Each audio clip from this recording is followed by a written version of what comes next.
청년이 결혼식을 하루 앞두고 사랑하는 약혼녀가 익사함으로 죽음을 맞게 되는 그 아픔을 당하게 됩니다. 그 상황을 한번 생각해 보세요. 결혼을 하루 앞둔 시점에서 그 약혼녀가 익사를 하게 됩니다.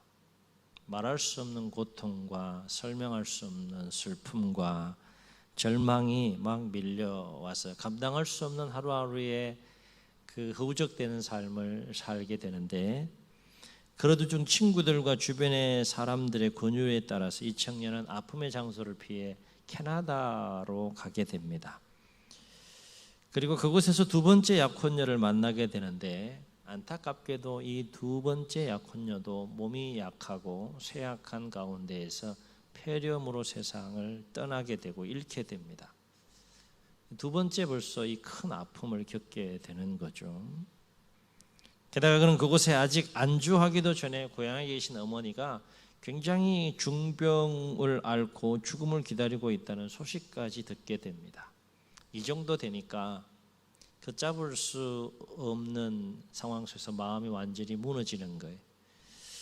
그래서 이 소식을 들은 그런 죽고 싶은 마음이 생깁니다. 세상의 모든 불행이 자기에게 한꺼번에 막 토네이도처럼 자기에게만 막 밀려오는 듯한 그런 그 고통과 아픔을 느끼게 되니까 감당할 수가 없는 거예요. 그래서 그 청년은 힘없이 하나님 앞에 무릎을 꿇고 흐느끼면서 이렇게 부르짖었다고 합니다. 예수님, 어머니의 병을 고쳐주세요. 응답해 주세요. 평생을 하나님의 영광을 위해서 살겠습니다. 정말 진솔한 기도였겠죠. 기도라기보다도 절규이고 탄식이었겠죠. 그 순간 하나님의 놀라운 위로와 하나님의 놀라운 평화가 이 청년의 가슴 깊이 스며들었다라고 합니다. 이런 일들은 얼마든지 일어날 수 있는 것이죠. 그리고 이때 떠오른 영감을 작시했는데 그것이 바로 그 유명한 찬송가 369장이라는 거예요. 여하튼 그런 기도 가운데 하나님의 놀라운 위로와 평화를 경험하고 고향에 중병을 앓고 있는 어머니에게 안부 전화를 걸어서 그 안부를 물었다고 합니다. 그런데 놀라운 사실은 중병을 앓던 어머니가 거짓말처럼 완전히 치료되었다는 기쁜 소식을 듣게 됩니다. 이 청년이 바로 조셉 스크리번이라고 하는 사람인데, 찬송가 여러분 369장을 한번 펴보세요. 369장을 펴보면 왼쪽에 그 찬송가 가사를 쓴 사람의 이름이 나와요.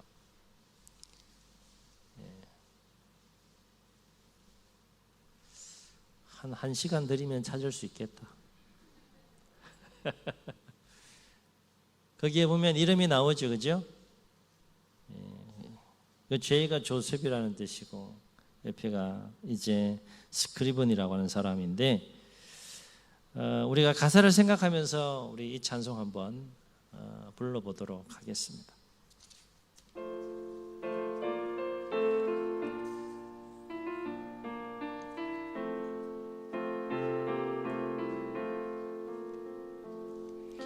죄짐 맡은 우리 구주 어찌 좋은 친군지,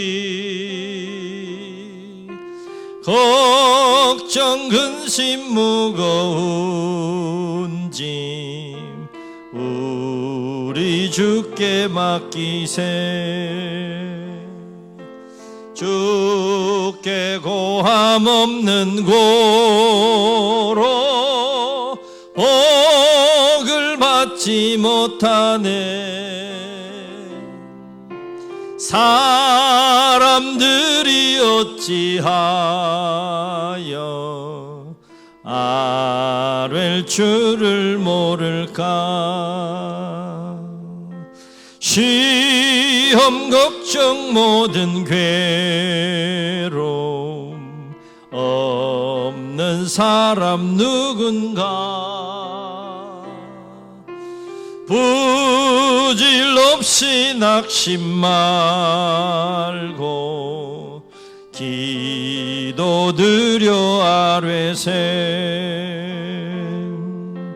이런 진실하신 친구 찾아볼 수 있을까? 우리 약함하시오니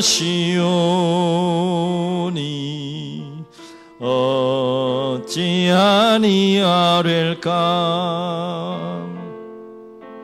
근심 걱정 무거운 짐 아니 진자 누군가?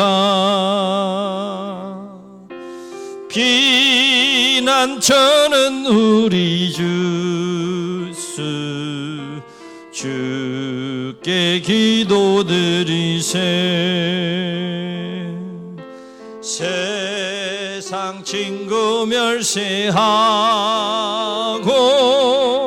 너를 조롱하여도 예수 품에 안기어서 참된 위로 받겠네.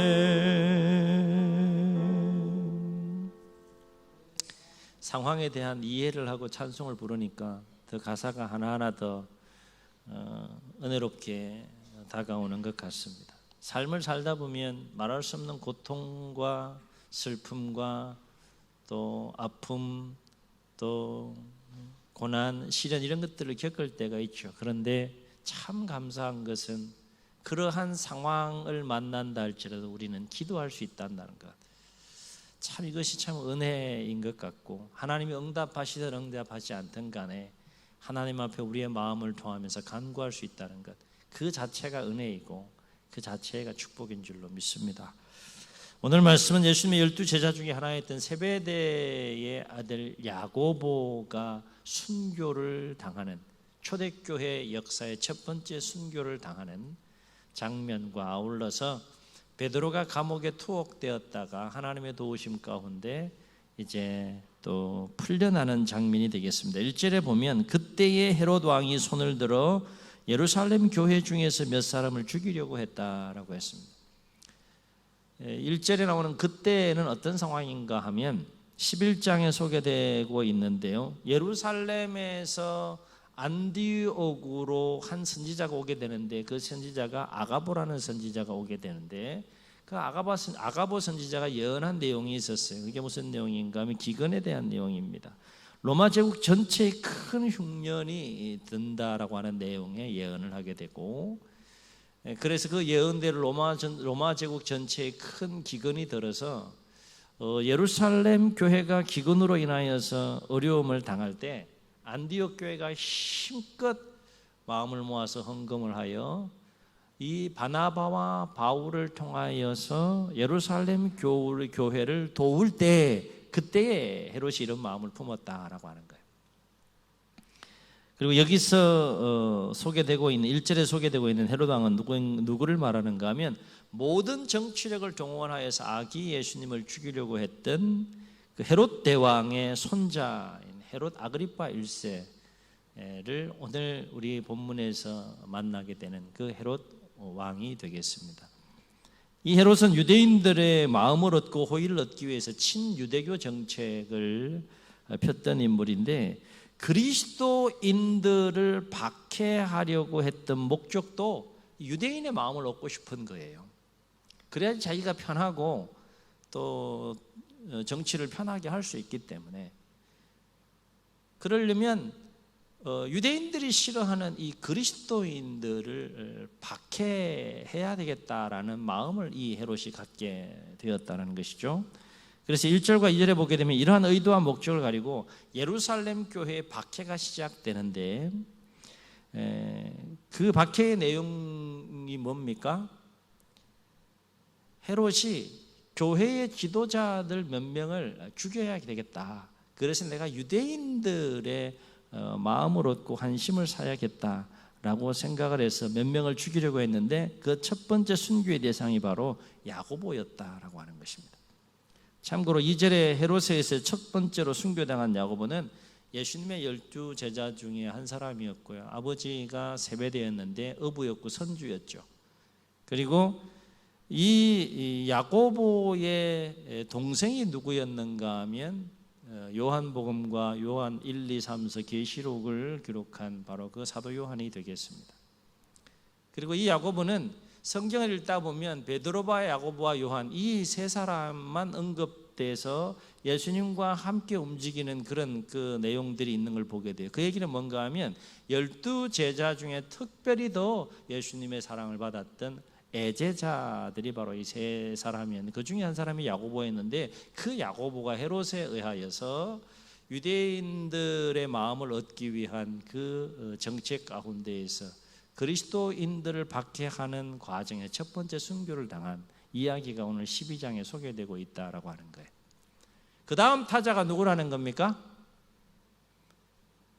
그 다음 타자가 누구라는 거예요? 베드로라는 거죠. 여하튼 헤롯은 야고보를 죽인 일로 인하여서 3절 보면 유대인들이 어떻게 했다 그랬습니까? 기뻐했다 그랬어요. 야고보를 죽이니까 유대인들이 너무 좋아하고 너무 기뻐하는 거예요. 그래서 더 그 유대인들의 마음과 한심을 사기 위해서 베드로를 그 다음에 죽이기 위하여 베드로를 잡아 감옥에 가두게 되는데 그때는 어떤 때였는가 하면 무교절, 그러니까 유월절 절기를 지키는 때였다라고 말합니다. 예루살렘의 3대 절기 중에 하나였으니까 예루살렘 밖에서 사는 디아스포라 유대인들까지 포함해 얼마나 많은 인파가 거기에 모였겠어요. 그러니까 그러한 상황들을 고려하면서 이제 또 기회를 보는 가운데 헤롯이 교회를 박해하는 과정 속에 사도들을 죽여 나아가는 계획을 실행해 가는데 야고보가 죽고 이제 베드로를 죽이기 위해서 감옥에 투옥시켰다는 이야기가 되겠습니다. 그리고 4절 보게 되면 헤롯은 이 베드로를 유월절 시기가 끝나면 백성 앞에 끌어내어서 죽이려고 하는 계획을 세우게 됩니다. 그리고 이 일을 확실하게 실행하기 위해서 베드로가 도망하지 못하도록 철통 같은 경비를 세우는 것을 보게 되는데 4절에 보게 되면 이 베드로 한 사람을 지키기 위해서요, 그러니까 반드시 죽이겠다는 의지가 여기에 담겨 있는데 도망가면 안 되니까 어쨌든 간에 도망갈 수도 없는 상황인데 4인조 그 군인을 4개의 조로 편성해서 베드로를 옥문 밖에서 지키게 했다라고 했고요.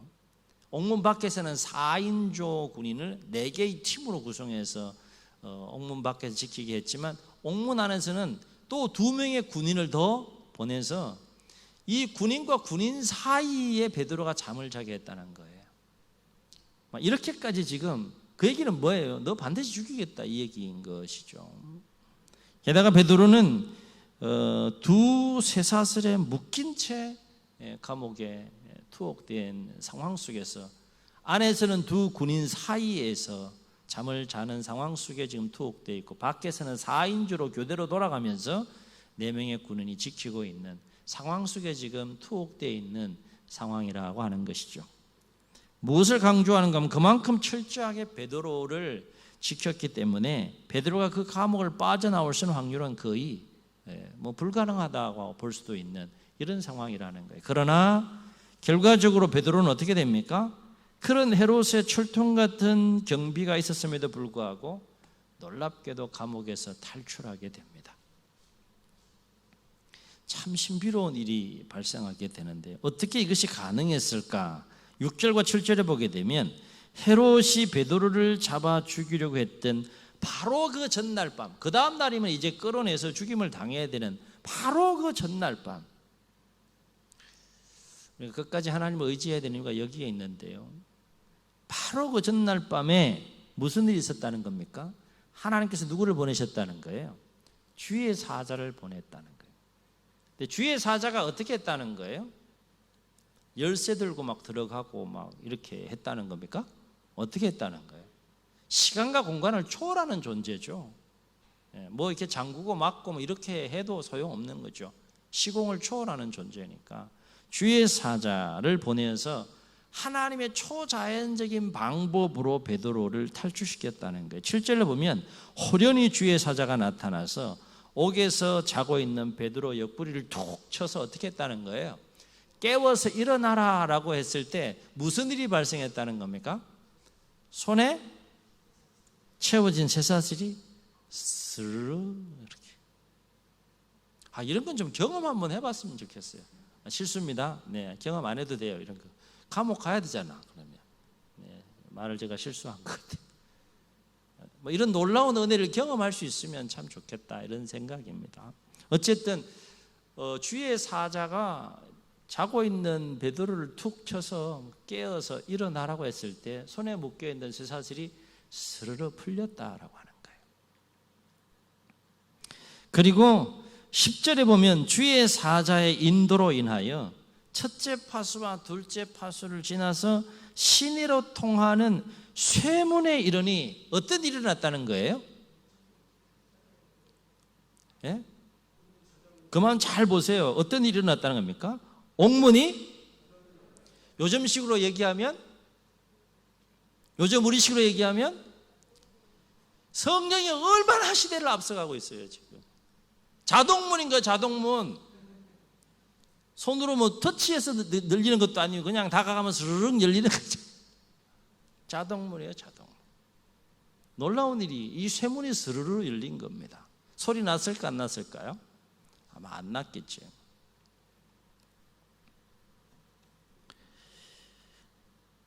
그런데 이 놀라운 일들이 계속해서 그 한밤중에 베드로가 투옥된 감옥의 현장에서 지금 일어나고 있는데 베드로는 그 상황을 정확하게 지금 인지하고 있다는 거예요. 인지하고 못하고 있다고 그랬습니까? 10절 보면 그러한 일련의 상황들이 발생하고 있는 불구하고 이게 생시인지 알지 못하고 내가 지금 환상을 보고 있구나라고 생각했다라고 그랬어요.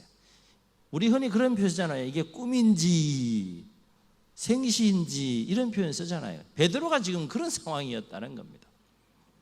그리고 11절에 보면 베드로가 옥에서 나와 한 거리를 지날 때 천사가 떠났다라고 했는데 이제 안전하게 탈출시켰다고 생각하니까 주의 사자의 그 역할은 다 끝난 거죠. 떠났다라고 했을 때 비로소 베드로의 정신이 어떻게 해요? 돌아와가지고 내가 주의 천사의 도움으로 인하여서 옥에서 나오게 되었구나라는 사실을 알게 되었다라고 하는 겁니다. 하여튼 이 동네는 대단한 동네예요. 뭐 이런 이야기에도 전혀 놀라지 않고 하여튼 제가 성경을 읽어 나가면서 은혜 받는 방법 중에 하나가 이 놀라운 장면이 나오면 막 일부러라도 막 놀래보고 그러면 그 현장감이 조금 더 다가오는 걸 느낄 수가 있어요. 하여튼 그 성경에 이런 이야기가 기록되어 있다는 게 참 신기하기도 하고요. 사랑하는 성도 여러분, 그렇다면 베드로가 과연 어떻게 하나님의 초자연적인 도우심으로 옥에서 탈출할 수 있었을까라고 하는 거예요. 이제 몇 시간 후면 그냥 죽는 거예요. 야고보처럼. 어쨌든 야고보도 예수님의 12제자였고 예수님께서 그토록 사랑하는 애제자였지만 어쨌든 하나님의 섭리 가운데 야고보의 사명은 거기까지였던 것 같아요. 뭐 천국 가서 물어봐야 되겠죠. 왜 야고보는 죽이고 베드로는 살렸습니까? 물어봐야 되겠지만 거기까지가 야고보의 사명이었던 것 같고 어쨌든 베드로는 하나님의 초자연적인 개입하심으로 말미암아 도저히 빠져나올 수 없는 감옥에서 빠져 나오게 되는데 그 비결이 어디 있느냐라고 하는 겁니다. 우리는 5절을 통해서 그 비결을 발견할 수 있는데 5절을 우리 다시 한번 읽겠습니다. 시작. 이에 베드로는 옥에 갇혔고 교회는 그를 위하여 간절히 하나님께 기도하더라. 아멘. 교회는 누구를 위하여? 베드로를 위하여. 어떤 베드로를 위하여? 몇 시간 후면 죽게 될 수밖에 없는 감옥에 투옥된 베드로를 위하여 어떻게 했더라? 기도하되 어떻게 했더라? 간절히 기도하더라 그랬어요. 그 기도를 누가 들었을까요? 전체 맥락을 보면 누가 들으신 거예요? 하나님 들으신 거죠. 그리고 12절에서도 보면 베드로가 주의 사자의 도움으로 옥에서 나온 이후에 어디로 갑니까? 마가라 하는 요한, 이게 마가복음을 기록한 그 요한이었던 것 같습니다. 마가라는 요한의 어머니인 마리아 집에 딱 갔을 때 그 마리아 집에 모여있던 사람들이 뭐하고 있었다라고 했습니까? 12절 보면 여러 사람이 거기에 모여 뭐하더라? 기도하고 있더라 그랬습니다. 누구를 위해 기도한 거예요? 베드로를 위해서 기도하고 있었던 그 현장에 베드로가 가게 된 거죠. 베드로는 이 사실을 알지 못한 채 가게 된 겁니다. 사랑하는 성도 여러분, 오늘 말씀을 통해서 우리가 주목할 것이 뭘까요? 그렇습니다. 베드로가 하나님의 초자연적인 방법으로 인하여서 초자연적인 개입과 역사로 인하여서 죽을 수밖에 없는 시간을 다투는 그 투옥된 감옥에서 탈출할 수 있었던 비결은 어디에 있었다는 겁니까? 베드로를 향한 교회의 중보 기도에 있었다는 겁니다. 아멘. 우리는 여기에서 교회가 합심하여 함께 중보하며 기도하는 것이 얼마나 놀라운 하나님의 그 권능의 역사를 이끌어내는지를 목격할 수 있다는 겁니다. 그렇습니다. 교회의 승리는 교회의 중보 기도에 달려 있습니다. 아울러 지도자의 승리 또한 교회의 중보 기도에 달려 있습니다. 왜냐하면 하나님은 함께 중보하며 함께 기도하는 것을 참 기뻐하시는 분이시고, 기뻐하실 뿐만 아니라 혼자 간절히 기도하는 것도 기뻐하시지만 함께 마음을 같이 해서 중보하며 기도하는 것을 기뻐하시면서 아울러서 그 기도를 사용하시는 거예요. 그 기도를 사용하셔서 하나님의 놀라운 권능을 베푸시는 모습을 우리가 성경을 통해서 보게 되는 거죠. 그러니까 교회가 함께 합심하여 중보하고 기도한다는 것은 어떤 영적인 의미가 담겨 있는가 하면 하나님께서 그 일을 기쁨으로 행할 수 있는 명분을 드리는 거예요. 길을 열어드리는 것이고 장을 마련해 드리는 것이죠. 오늘 베드로에게 임한 그 고난의 상황에서 탈출하게 된 가장 본질적이고 중요한 이유도 바로 여기에 있었던 것이죠. 교회가 주 안에서 서로 마음을 같이 하여 함께 교회를 위해서 중보하며 기도하고, 함께 교회의 지도자들을 위해서 중보하며 기도하고, 함께 서로를 위해서 중보하고 기도해야 하는 이유가 바로 여기에 있다는 겁니다. 여러분 꼭 기도하실 때 여러분 자신을 위해서도 간절히 기도해야 되겠지만 교회를 위해서도 꼭 기도해 주시고, 특별히 주의 종들을 위해서 꼭 기도해 주시기 바랍니다. 그리고 서로를 위해서도 꼭 기도하시기를 주의 이름으로 축원합니다. 그래야 교회가 하나님의 도우심 가운데 함께 이기고 함께 승리할 수 있다는 거예요.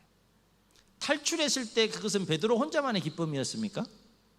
함께 기도했던 자들 모두의 승리였고 모두의 기쁨이었고 모두가 동일한 하나님의 은혜를 경험한 사건이었다라고 하는 거예요. 지금은 모두가 힘들고 어려운 때입니다. 그러므로 어느 때보다도 함께 서로를 위해서 중보 기도가 필요한 때인 줄로 믿습니다. 바라옵기는 하나님께서 우리 안에 중보의 영을 부어주셔서 함께 중보하며 기도함으로 말미암아 교회도 승리하고 지도자도 승리하고 우리 모두가 함께 또 승리하는 그 놀라운 하나님의 은혜를 경험할 수 있는 축복이 우리 가운데 임하시기를 주의 이름으로 축원합니다. 축원합니다. 우리 말씀을 기억하시면서 우리 함께 찬양하시고 한번 통성으로 기도하겠습니다.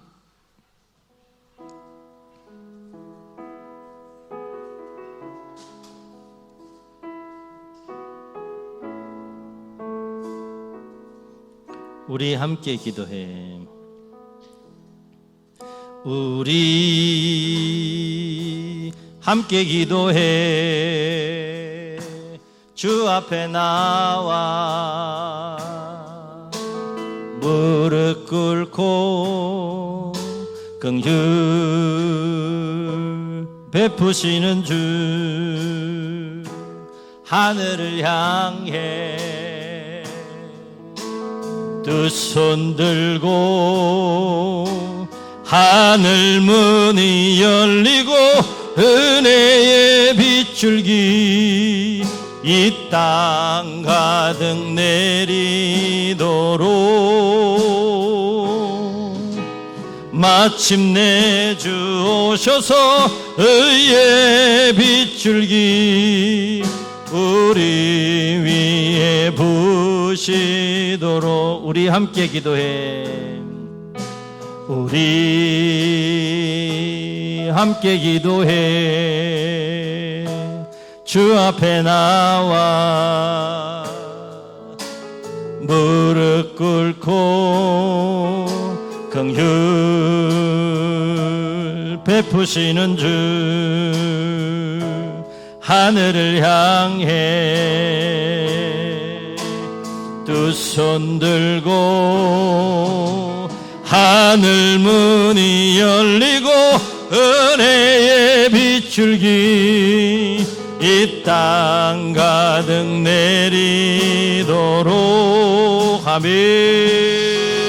마침내 주 오셔서 의의 빗줄기 우리 위에 하늘 문이 열리고 은혜의 빗줄기 하늘 문이 열리고 은혜의 빗줄기 이 땅 가득 내리도록 하며 마침내 주 오셔서 의의 빗줄기 우리 위에 부으시도록.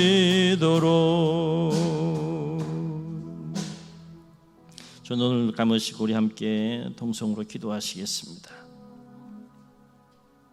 아무리 힘들고 어려운 상황을 만난다 할지라도 우리 하나님께 기도할 수 있습니다. 물론 우리 자신을 위해서도 간절히 기도해야 되겠지만 서로를 위해서 중보하고 기도하는 것 하나님 더욱 기뻐하십니다. 그 기도를 더욱더 귀하게 보시고 쓰시고 사용하시는 하나님의 모습 오늘 말씀을 통해서도 우리가 목격하게 됩니다. 우리가 원튼 원치 않든 참 어려운 시대를 우리가 살고 있는데 자신을 위해서도 간절히 기도해야 되겠지만 서로를 위해서도 간절히 어느 때보다도 중보하며 기도가 필요한 때가 아닙니까?